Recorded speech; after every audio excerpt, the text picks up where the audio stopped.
करौलीमा news. आज 23 अक्टूबर रविवार के हिंदी समाचारों के साथ मैं सुप्रिया गुप्ता। आज की खास खबरें।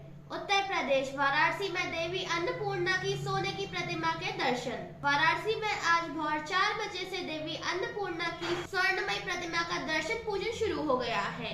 श्री काशी विश्वनाथ धाम के पास स्थित मंदिर में देवी अन्नपूर्णा के श्रृंगार और मंगला आरती के बाद जब कपाट खोले तो 2 दिन से लाइन में लगे श्रद्धालुओं की खुशी का ठिकाना नहीं रहा।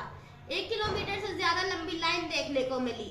श्री काशी विश्वनाथ धाम और उसके आसपास का पूरा इलाका मां अन्नपूर्णा की जय और हर हर महादेव के उद्घोष से गूंज उठा। यह देश का एकमात्र देवी अन्नपूर्णा का ऐसा मंदिर है जहां साल भर में सिर्फ 4 दिन या धनतेरस से अन्नकूट तक मां का खजाना बांटा जाता है। इसके अलावा इस बार पहली बार श्री काशी विश्वनाथ धाम स्थित देवी अन्नपूर्णा के मंदिर से भी भक्तों को खजाना बांटा जा रहा है। यहाँ 108 वर्ष बाद पिछले वर्ष नवंबर महीने में देवी अन्नपूर्णा की कनाडा से आई प्रतिमा की स्थापना की गई है। पुराणों के अनुसार देवी अन्नपूर्णा तीनों लोगों की अन्न की माता है। उनके आशीर्वाद से धन धान्य की कभी कमी नहीं होती है। मां अन्नपूर्णा ने स्वयं काशी में बाबा विश्वनाथ को अपने हाथ से भोजन कराया था।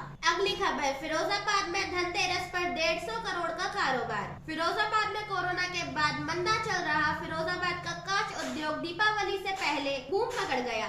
त्योहार से एक दिन पहले तक करीब 150 करोड़ का कारोबार हुआ। कांच उत्पादों के अलावा सोना, चांदी और वाहनों की काफी बिक्री हुई। बाजार में देर रात्रि तक भीड़ लगी रही। कार, बाइक शोरूम पर जमकर रौनक देखने को मिली। इलेक्ट्रॉनिक बाजार भी चमचमाता नजर आया।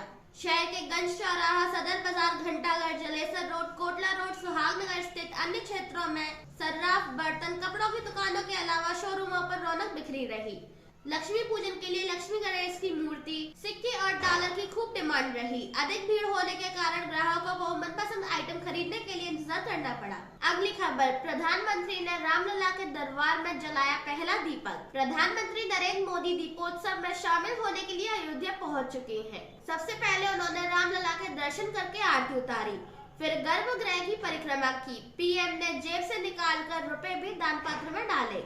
इस दौरान सीएम योगी और राज्यपाल आनंदीबेन पटेल भी उनके साथ रही।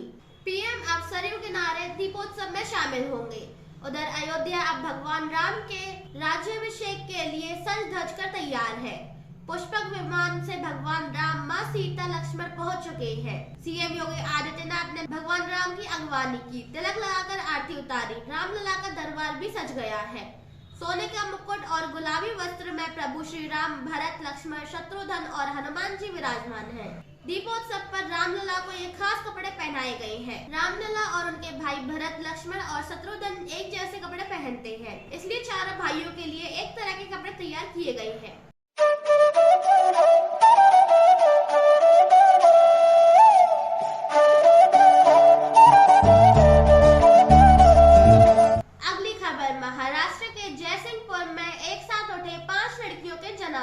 जयसिंहपुर के पेमापुर खुजरी गांव में रविवार को एक साथ 5 किशोरियों का जनाजा उठा तो हर आंखें नम थी।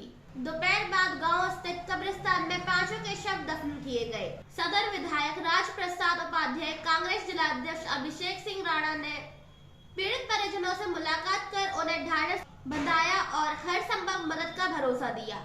मोतीगरपुर थाना क्षेत्र के पेमापुर खुजरी गांव के बगल में भैरवपुर कालीगंज से होकर पूरे माह ट्रेन गुजरती है। शनिवार दिन में करीब 2 बजे पेमापुर खुजरी गांव की 5 किशोरियां घर से 200 मीटर दूर ट्रेन के पास दिवाली में धरोदा बनाने के लिए मिट्टी निकालने गई थी। इस बीच शमीम की 8 वर्ष की बेटी खुशी फिसलकर ड्रेन में चली गई और डूबने लगी। खुशी को डूबता देख उसे बचाने के लिए चारों लड़कियां ड्रेन में उतरी, लेकिन गहरे पानी में जाने की वजह से 5 डूबने लगी। बंदे के पास खड़ी सानिया ने भागकर घटना की सूचना ग्रामीणों को दी। मौके पर पहुंचे ग्रामीणों ने 4 किशोरियों के शव को बरामद कर लिया, जबकि खुशी के शव को गोताखोरों ने घटनास्थल से 100 मीटर दूर 4 घंटे बाद खोज निकाला। पंचायतनामा भरकर 5 के शव को पोस्टमार्टम के लिए भेजा गया। अगली खबर। मुरैना में खुलेआम बिक रहा जहरीला दूध। मुरैना के केलारस में चिलर प्लांट से लेकर साधारण डेयरियों तक में जहरीला मिलावटी दूध बेचा जा रहा है। इस दूध की क्रीम निकालकर पहले सेपरेट दूध बनाया जाता है और फिर उसमें आयरन केमिकल, रिफाइंड व ग्लूकोज, माल्टोन पाउडर, यहाँ तक कि डिटर्जेंट तक मिलाकर बेचा जा रहा है। आयरन केमिकल खुलेआम दुकानों पर मिल रहा है, जिसे कोई भी आसानी से खरीद सकता है। केलारस थाना पुलिस की मिलीभगत भी सामने आई है। केलारस में आधा दर्जन से अधिक चिल्लर प्लांट है तथा डेयरियों की संख्या आधा सैकड़ा से अधिक है। चिल्लर प्लांट से होकर डेयरियों तक में जहरीला दूध बनाया जा रहा है। जब जांच पड़ताल की गई तो हकीकत सामने आई जो चौंकाने वाली थी। यहाँ आरएन केमिकल खुलेआम बेचा जा रहा है। केलारस नगर पालिका के सामने मौजूद अशोक वाटिका कॉलोनी में आरएन केमिकल की दुकानें हैं, जहां नीले ड्रमों में आरएन केमिकल भरा रहता है। अशोक वाटिका कॉलोनी में कुछ दुकानें दूध से बनाए जाने वाले फट्टा की भी है, लेकिन उसकी आड़ में इनके द्वारा केमिकल बेचा जा रहा है।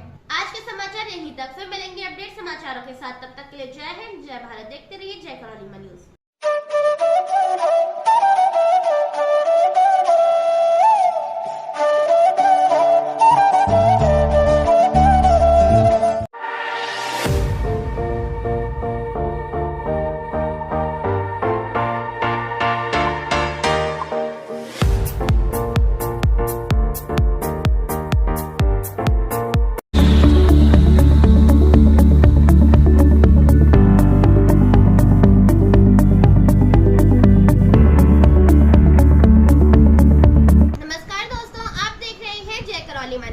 आज 16 अक्टूबर रविवार के हिंदी समाचारों के साथ मैं सुप्रिया गुप्ता।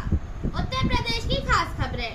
फिरोजाबाद में महिला किसान दिवस संपन्न। फिरोजाबाद में कृषि विज्ञान केंद्र हजरतपुर पर किसान दिवस का आयोजन किया गया।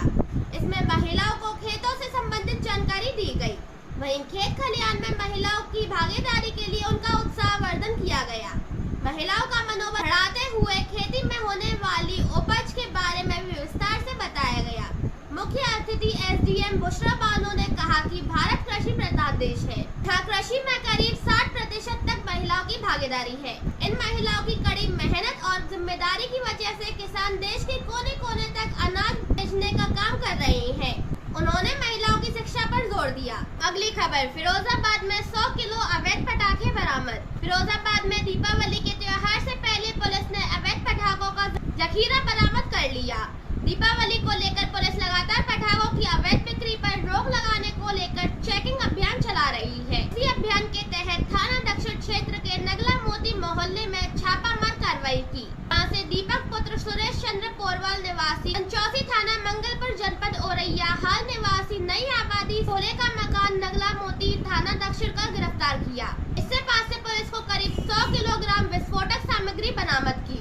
इंस्पेक्टर वैजनाथ सिंह ने बताया कि पकड़े गए आरोपी से बरामद पटाखों की कीमत करीब 1 लाख रुपए है। आगे भी चेकिंग अभियान जारी रहेगा। एसएसपी आशीष तिवारी ने शहर वासियों से अपील की है कि जहां कहीं भी अवैध रूप से विस्फोटक सामग्री बनाई या बेची जा रही हो, इसे लेकर तत्काल अपने आसपास के थाने में सूचना दें। अगली खबर, संत कबीर नगर में 21 अक्टूबर को लाखों दीपों के साथ जगमगाएगा बाबा तामेश्वर नाथ धाम। यूपी के देवनगरी, वाराणसी और रामनगरी अयोध्या के बाद कबीर की नगरी संत कबीर नगर में दीपावली की भव्य अनुपम छटा देखने को मिलेगी। तामेश्वर नाथ धाम लाखों दीपों से रोशनी से जगमगाएगी और इसको लेकर तैयारियां भी शुरू हो गई हैं। यहाँ पर 21 अक्टूबर को तीसरा दीपोत्सव मनाया जाएगा। तकरीबन 1,51,000 मिट्टी के दिए जलाने एवं काशी के विद्वान आचार्य द्वारा गंगा की महाआरती से पूरा वातावरण गुंजायमान करने की तैयारी है। दीप मंदिर और सरोवर तट पर जलाए जाएंगे। विभिन्न रंगों की रंगोलियों की अनगिनत तामेश्वर नाथ धाम के घाट पर आकर्षक रूप से सजाया जाएगा। यहाँ लेजर लाइट की रोशनी भी छटा बिखेरेंगी। यहाँ पर दीपावली को भव्य व दिव्य बनाने में कोई कसर नहीं छोड़ी जा रही है। जिले के लगभग सैकड़ों गाँव के लोग इस कार्यक्रम में सम्मिलित होंगे। यहाँ पर दियों को सजाने के लिए 251 स्वयंसेवी लगाए गए हैं, जो अपने अपने पॉइंट्स पर जिम्मेदारी संभालेंगे। अगली खबर, अलीगढ़ से एटा रवाना हुए सीएम योगी। अलीगढ़ के दौरे पर आए सीएम योगी शनिवार रात जिले में ही रुके। इसके बाद वह सुबह अलीगढ़ से एटा के लिए रवाना हो गए। इससे पहले उन्होंने सर्किट हाउस में संगठन के पदाधिकारियों से भी मुलाकात की और उन्हें आगामी निकाय चुनाव के लिए मजबूती के साथ तैयारी करने के निर्देश दिए। सीएम योगी का रात्रि विश्राम अलीगढ़ में ही था और लोकार्पण और शिलान्यास कार्यक्रम के बाद वह सर्किट हाउस में ही रुके। यहाँ पर भी वह संगठन के पदाधिकारियों के साथ बातचीत करते रहे और विजन 2024 और निकाय चुनाव की तैयारियों पर चर्चा की, जिससे कि पार्टी आगामी चुनावों में बेहतर प्रदर्शन करे। पदाधिकारियों के साथ बात करने के बाद सीएम का काफिला पीएसी में बनाए गए हेलीपैड की ओर रवाना हो गया। सुबह 9:40 पर सीएम योगी अपने शासकीय हेलीकॉप्टर में सवार होकर एटा की ओर रवाना हो गए। रविवार को सीएम का कार्यक्रम एटा जनपद में है, जिसके बाद वह आगे के लिए रवाना होंगे। सीएम के अलीगढ़ में होने के चलते पुलिस प्रशासन पूरी तरह से अलर्ट था। सभी का यह प्रयास था किसी तरह की चूक न हो। हालांकि जाते जाते सीएम अधिकारियों को निर्देश दिए गए कि सरकार की हर विकास योजना आमजनों और पात्र लाभार्थियों तक समय से पहुंचे।